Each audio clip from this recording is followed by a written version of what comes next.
Uma palavra tão linda, já quase esquecida, me fez recordar.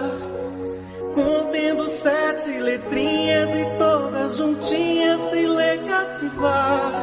Cativar é amar, é também carregar um pouquinho da dor que alguém tem que levar. Cativou, disse alguém, laços fortes criou. Responsável tu és pelo que cativou. Num deserto tão só, entre homem te vem. Vou tentar cativar, viver perto de alguém. Vou tentar cativar, viver perto de alguém.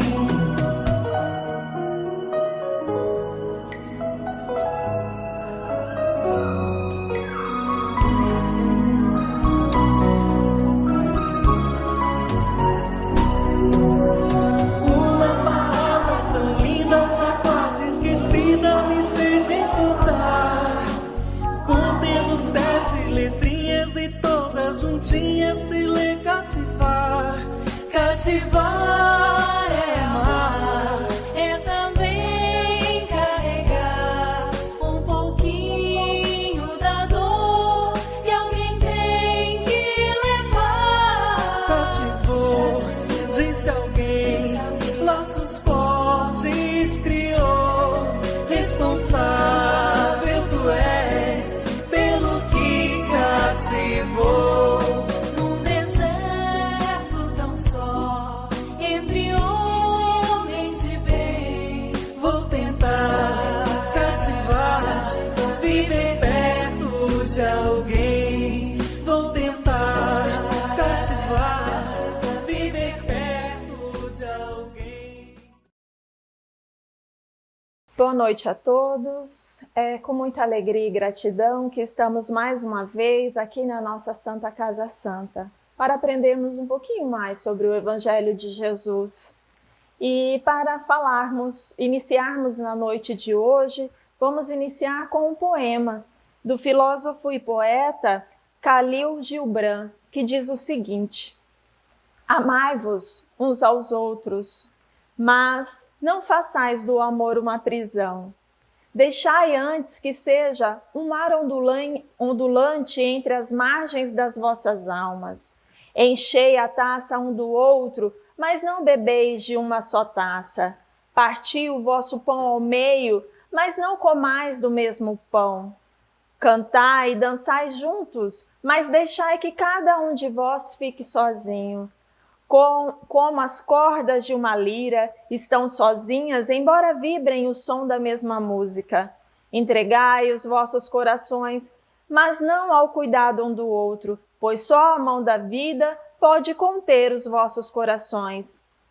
E ficai juntos, mas não demasiado juntos, pois os pilares do templo estão afastados, e o carvalho e o cipestre não crescem à sombra um do outro.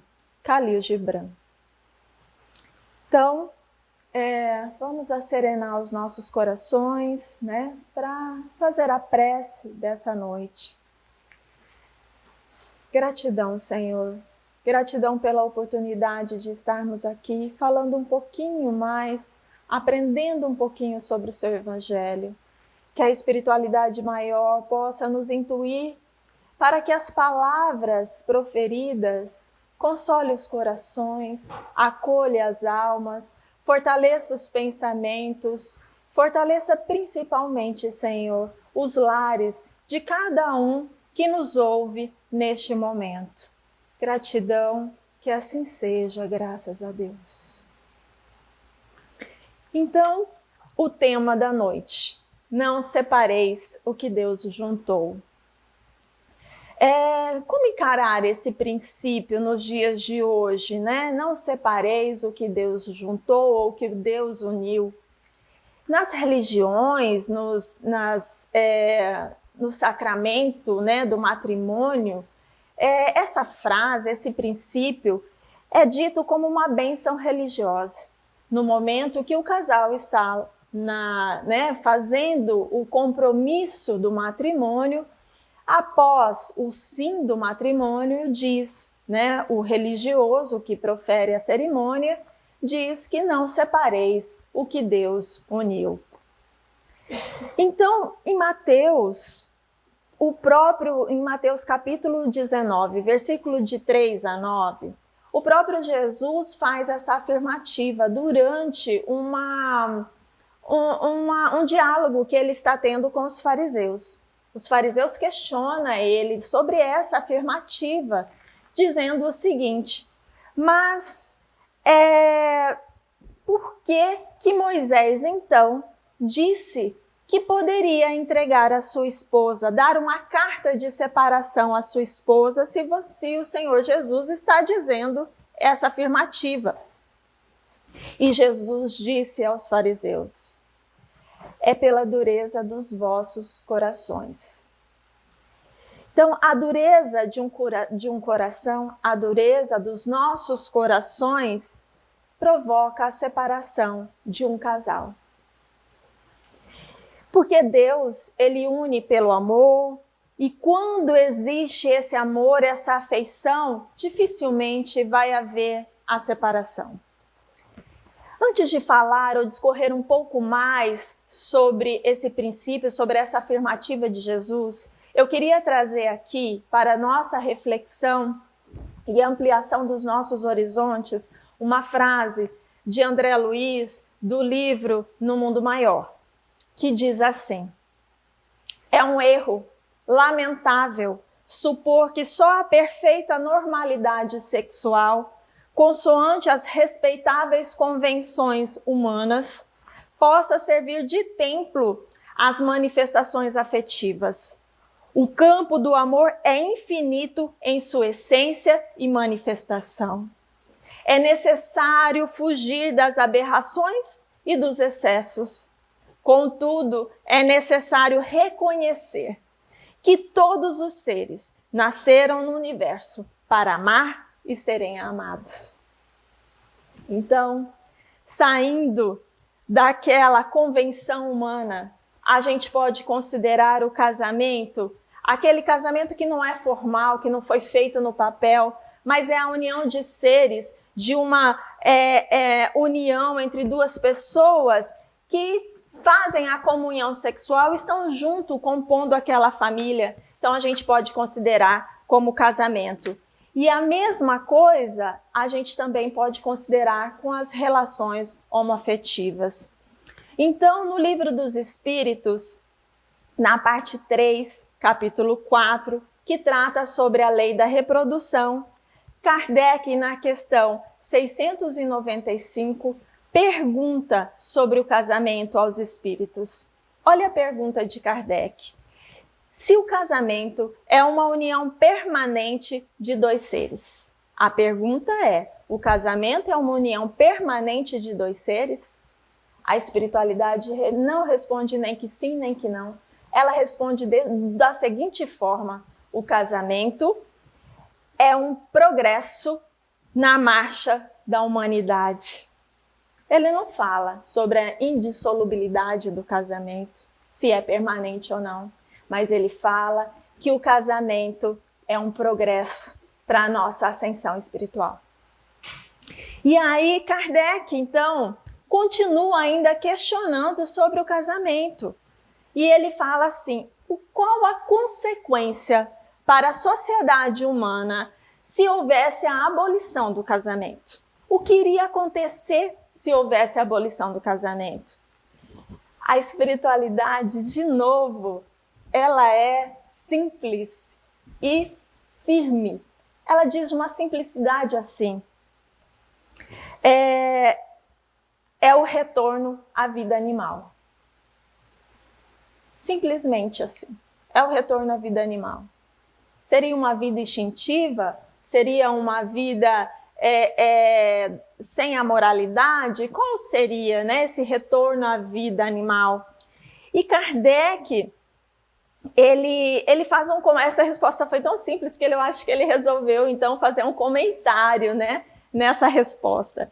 E aí ele faz um comentário que diz assim: o casamento como uma união livre entre os sexos é um estado natural, é algo natural. E ele coloca assim: é um dos primeiros atos do progresso da sociedade humana. Então, o casamento é um dos primeiros atos do progresso da sociedade humana. Porque ele fala que a partir do casamento estabelece uma solidariedade fraternal. E ele ainda coloca que o casamento existe em todos os povos.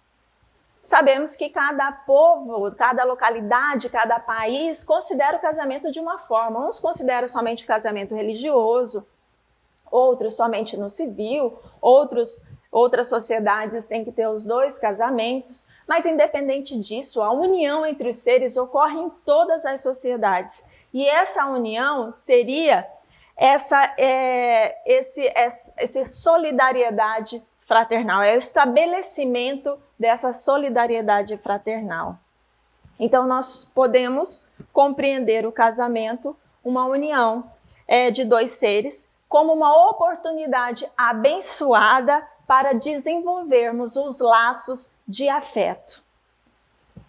E a gente ainda considera, acho que muitos já ouviram essa frase, que a família é a célula da sociedade. É o menor núcleo da sociedade, é uma família, né? Um lar, uma casa compõe um condomínio, que compõe um bairro. Esse bairro, vários bairros, a gente tem uma cidade, várias cidades, a gente tem, né, um país, um estado, um país e assim por diante. Então, a sociedade, ela é composta, essa família o menor núcleo dessa sociedade. Só que essa família, ela foi constituída por 2 seres diferentes, que habitavam famílias diferentes, que têm gostos diferentes, que têm culturas diferentes, que são diferentes, são individuais, como disse lá a mensagem inicial, né? São linhas de uma lira ou de um violão que vai compor a mesma música, mas são individuais, né? E então esses 2 seres, o amor é que os uniu, o amor é que fez com que esses 2 seres unissem para compor essa família, na maioria dos casos, né?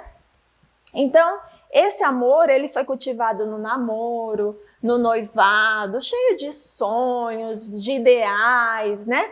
A gente sonha essa fase do casamento, da construção, do nascimento dos filhos, ou o que é o sonho para esse casal, né? E aí, então, só que gera, às vezes, pensamentos equivocados, porque esses sonhos acabam gerando como se o casamento fosse feliz porque ele é um casamento de alma gêmea, ou ele só é feliz porque o outro encontrou a metade da sua alma. Rossando Klinger, em uma das suas palestras, ele coloca que podemos considerar como o verdadeiro casamento feliz aquele em que a gente está sempre adquirindo a capacidade de tolerância.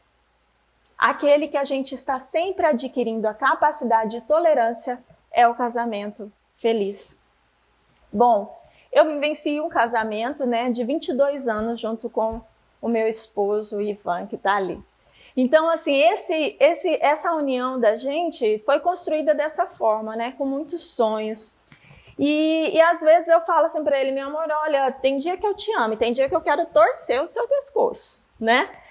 Então a gente brinca um pouco com isso, porque o casamento é realmente aí eu preciso executar a minha tolerância e a mesma coisa é ele, né? Porque não é todo dia que eu vou agradá-lo e nem todo dia que ele me agrada. Mas a gente executa esse exercício porque temos um objetivo comum, um sonho comum. Então, e André Luiz, ele traz uma frase no livro dele que eu acho que compõe exatamente isso. Ele fala sobre o amor espiritualizado, o amor de um sentimento elevado, além do corpo. É um amor que respeita as diferenças, respeita e aceita, compreende, né? Vivencia a tolerância.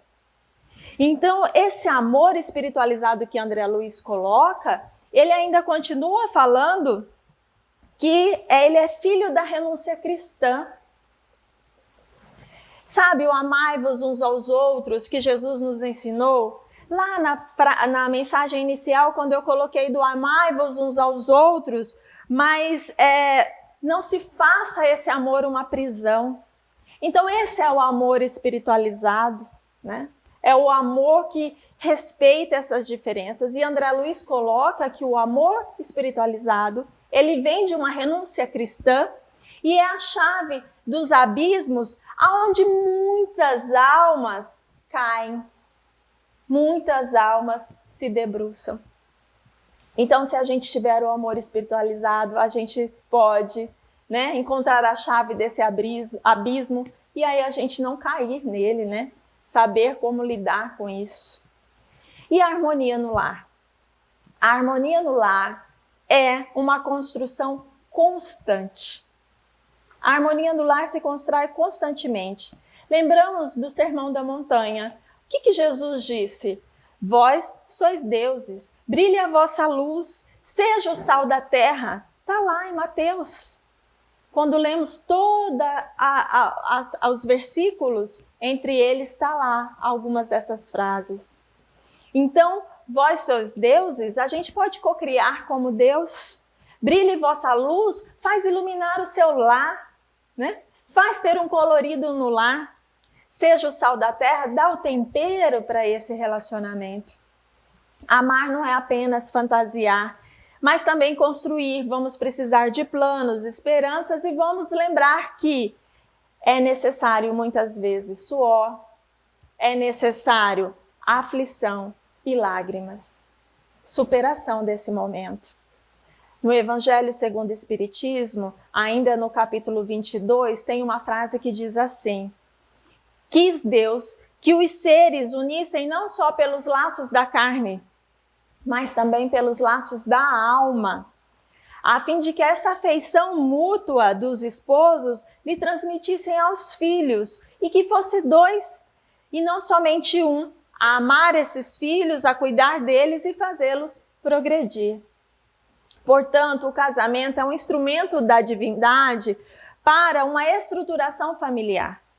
Porque a partir de um amor conjugal, a partir do amor entre esses dois seres, a gente tem a criação dos filhos, seja filhos adotivos, seja filhos biológicos, a partir desse amor conjugal tem os filhos, e aí a gente tem então o amor fraternal, paternal, envolvido nessa relação. E aí então a gente pode dizer que é a construção da solidariedade fraterna, dita lá pelos Espíritos, no Livro dos Espíritos, na resposta a Kardec. Para manter um relacionamento, um casamento, Rossandro, ele, como psicólogo, ele coloca 3 pontos, que é necessário: respeito, admiração e desejo. O respeito, eu fiquei pensando sobre o respeito, quando a gente respeita a opinião do outro, a gente controla a nossa impulsividade, né? Então, sabe aquele silêncio proativo? De como Chico Xavier ensinou, do golinho da água, para a gente pensar sobre aquilo que está acontecendo, daquele sentimento, para a gente saber como agir. Então, dentro do respeito, um silêncio proativo. Dentro da admiração, vibrar com a vitória do outro, sabe? Vibrar com a alegria do outro. E quanto ao desejo, é a comunhão sexual. A vontade de estar juntos, isso é importantíssimo no casamento. Essas 3 atitudes dentro de um casamento faz com que ocorra a cumplicidade, o companheirismo. Esse casal se fortalece, né, para vivenciar esse momento desse casamento. Mas, infelizmente, nem sempre as uniões aqui no planeta Terra buscam esse objetivo de cumplicidade, companheirismo, respeito, admiração, né?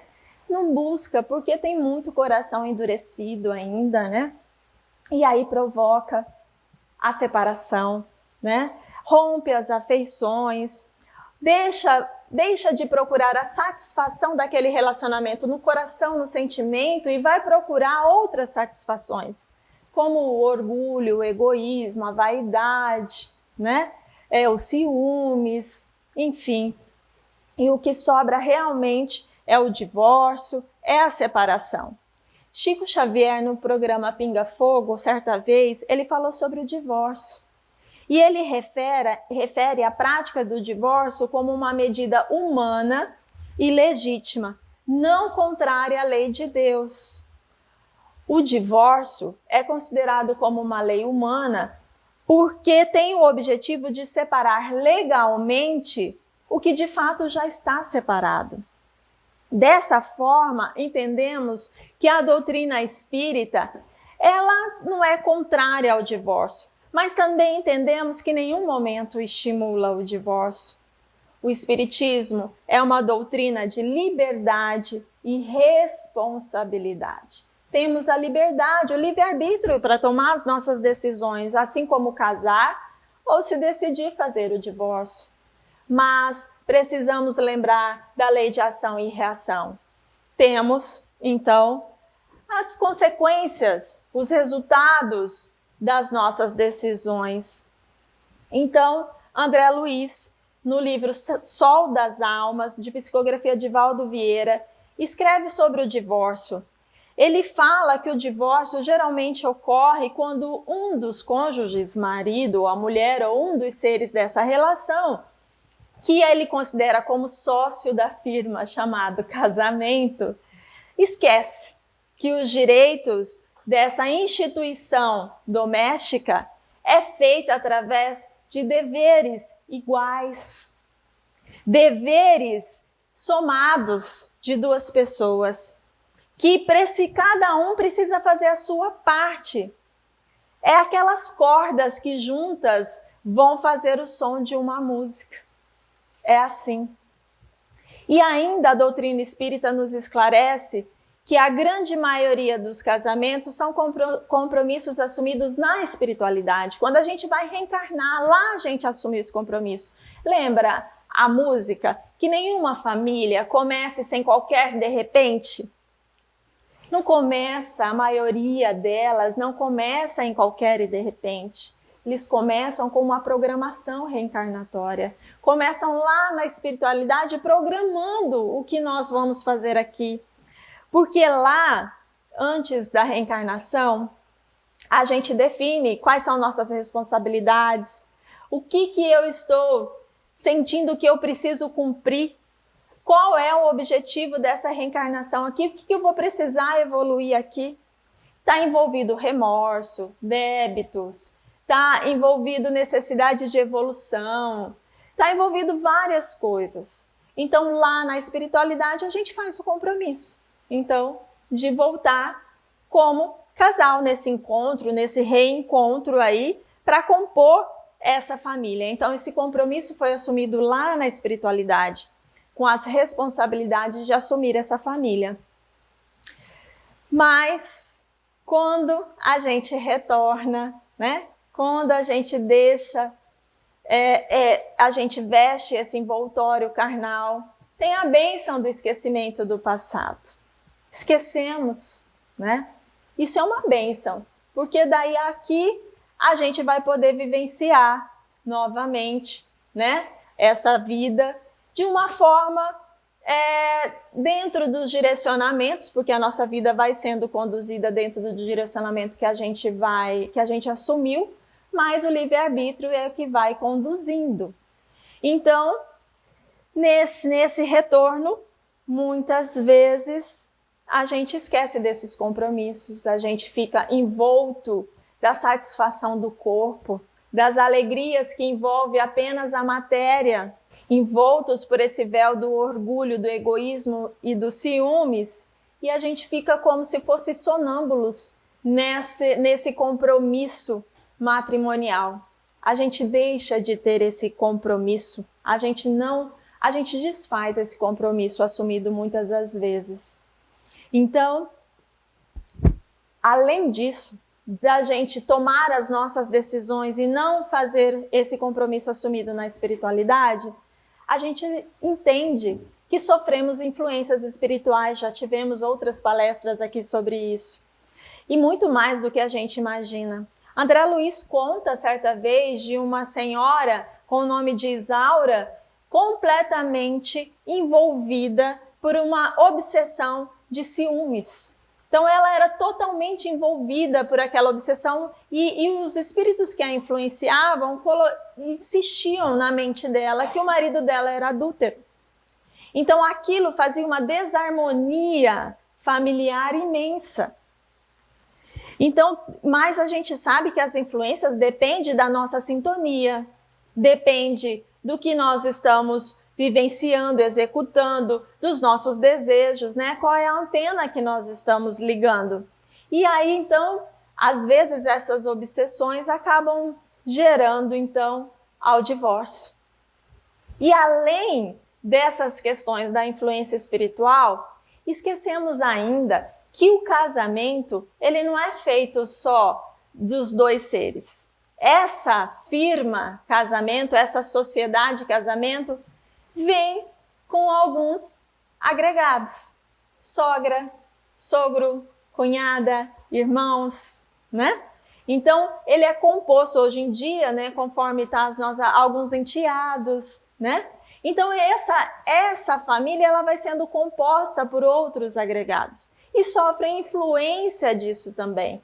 Se o casal ele não tiver firme naquele objetivo, se o casal ele esquecer de quais são os deveres, qual é o objetivo que ele está ali, se ele não tiver um pensamento espiritualizado, um amor espiritualizado, um amor além da matéria, realmente não vai dar certo. Não vai. Porque essas lutas exigem muita disciplina e nem é todo mundo que está preparado, porque muitos casais estão desprevenidos para o enfrentamento desses conflitos da matéria, né? Conflitos pessoais para resistir os desejos materiais, né? Conflitos entre as famílias, né? Entre as pessoas que compõem a família, conflitos entre o próprio marido e mulher. E muitas vezes acabam entrando em desânimo, não conseguem continuar. Então, os filhos é um bom motivo para se tentar manter o casamento. Porém, na maioria das vezes, filho não segura o casamento. O que vai segurar o casamento é a opinião, a força de vontade, a determinação deste casal. E, enfim, hoje em dia o que a gente vê é o seguinte relato. Eu vou separar, a gente tem incompatibilidade de gênios. O nosso casamento é de provação. Eu quero ser livre. Eu não aguento essas coisas de dar tanta satisfação. Ou acaba gerando tantos conflitos que quando a gente abre os jornais, são tantas violências domésticas que faz o coração ficar apertado. Enfim, então entendemos que a separação ela deve acontecer no momento em que o convívio desses dois seres já tentou todas as possibilidades e pode levar a um mal maior. Ao invés da gente pagar aquela dívida, a gente cumprir com aquele compromisso, resolver um débito do passado, a gente vai criar mais débitos. Então, é melhor repensar. Emmanuel, um profundo conhecedor da alma humana, ele relaciona a questão do divórcio e das relações afetivas. E ele diz o seguinte: a sabedoria divina jamais institui princípios de violência. O espírito, conquanto em muitas situações agrava os próprios débitos, dispõe da faculdade de interromper, recusar, modificar, discutir ou adiar transitoriamente o desempenho dos compromissos que abraça. Então, se tem violência, se tem momentos que realmente vai prejudicar, então é melhor desfazer transitoriamente. Depois, numa outra oportunidade, né? Fica os débitos para a gente cumprir depois. Chico Xavier, muito sábio e consolador, ele diz o seguinte, que é preciso ouvir os nossos sentimentos. Se as dificuldades são inúmeras, se a gente não consegue suportar esse convívio, se está agredindo a nossa integridade moral, então essa relação está agredindo a moralidade de cada um desse casal, então o divórcio realmente é uma medida humana, legítima, que pode ainda ser considerada nesses momentos como uma medida para a paz, uma medida para dar um tempo, para depois resgatar as dívidas com esses companheiros. Infelizmente, a maioria dos divórcios não é tão suave como diz no Evangelho, né? Tem só para separar aquilo que está já praticamente, separar legalmente aquilo que de fato está separado. Normalmente não é assim. Ele é acompanhado de muita carga de ódio, mágoa, ressentimento, dor. E nesses casos, Emmanuel fala algo interessantíssimo, que não é para arrebentar esse nó. Esse nó ele tem que ser desatado. Então não tem que arrebentar esse relacionamento. Esse relacionamento ele pode ser desatado. Mas tão difícil, né? Seres impulsivos, imediatistas que somos, né? Então temos aquele ímpeto de tentar que a nossa opinião seja aceita, né? E aí então a gente acaba não desatando o nó, mas rompendo o nó. Desatar o nó é muito mais fácil quando é uma decisão dos dois, que é uma decisão amigável, que é uma decisão mais tranquila, e desata o nó. Às vezes ficam até amigos depois, às vezes é muito mais fácil a convivência como amigos do que como marido e mulher. Então, aí essa separação mais amigável, ela é mais fácil, não tem tanta mágoa, mas agora uma que tem mágoa, muitas das vezes são arrebentadas. E esse é um aprendizado que a gente precisa ter, que é o valor das ações pacificadoras, porque essa ação de desatar o nó e não romper é uma ação pacificadora. E essa ação tem muito valor na nossa existência, nos nossos relacionamentos, não só de um casal, mas de qualquer pessoa, de qualquer relacionamento da sociedade. A gente tem essa importância do valor de uma ação pacificadora. E Emmanuel ainda, ele fala que é melhor que a gente não busque a separação, mas que se o parceiro quiser a separação, que a gente possa libertá-lo. E essa libertação é um trabalho íntimo do outro que recebe esse pedido de libertação. É um trabalho interno dessa alma, no sentido de não acolher mágoas, ressentimentos, ódios. Essa é a forma de libertar, não cultivar esses sentimentos. É um exercício que precisamos começar a realizar. O valor de uma ação pacificadora e não cultivar mágoas, ressentimentos, ódios. Então, a gente não precisa aguentar um casamento infeliz, mas a gente pode transformar esse casamento infeliz num casamento, ao invés de aguentar, a gente transformar. A gente pode buscar soluções, a gente pode observar a vida sobre outro prisma, através de Jesus no lar, através do Evangelho no lar. Isso ajuda muito a fortalecer os laços e a construir um amor espiritualizado desse relacionamento. Então, quanto ao princípio, não separar o que Deus juntou, o que Deus juntou, são os laços de afeto que jamais se rompe. Isso a gente vê nos livros da doutrina espírita. Quantos casamentos se mantêm na espiritualidade? No livro Nosso Lar, em tantos outros livros de André Luiz falando sobre o casamento. E quando amamos, permanecemos unidos. Onde quer que a gente esteja, a gente estará unidos. Quando a gente ama, a gente continua junto. A gente vai buscar sempre realizar esse sentimento de amor quando a gente continua junto, amando.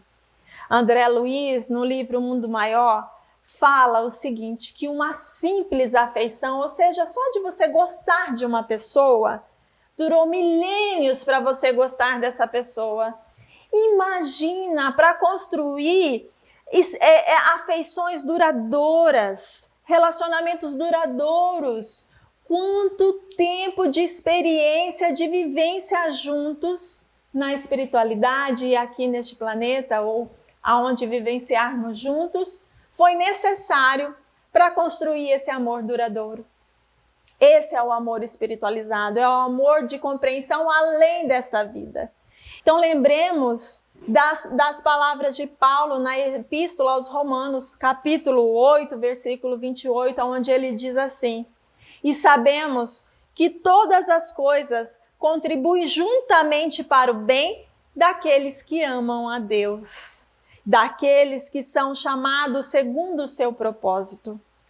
Então, vamos fazer do casamento essa trindade entre o esposo, a esposa e Deus. Compor esse casamento com a presença de Deus nesse lar, a presença de Jesus nesse lar. E praticando o evangelho no lar, valorizando a monogamia e a fidelidade, divulgando o princípio da reencarnação, compreendendo o princípio da reencarnação, porque este amor é além deste planeta, além dessa existência. E nós temos que ter a nossa responsabilidade individual na composição deste lar. Mas que possamos também compreender que aqueles irmãos que não puderam evitar o divórcio, que possamos nos colocar no lugar deles, que possamos pensar sobre qual seria a minha conduta se eu estivesse vivenciando este relacionamento neste momento. E não julgar, não julguemos, mas entendemos que o casamento, ele é uma sociedade de almas perante Deus. Que Jesus abençoe a todos.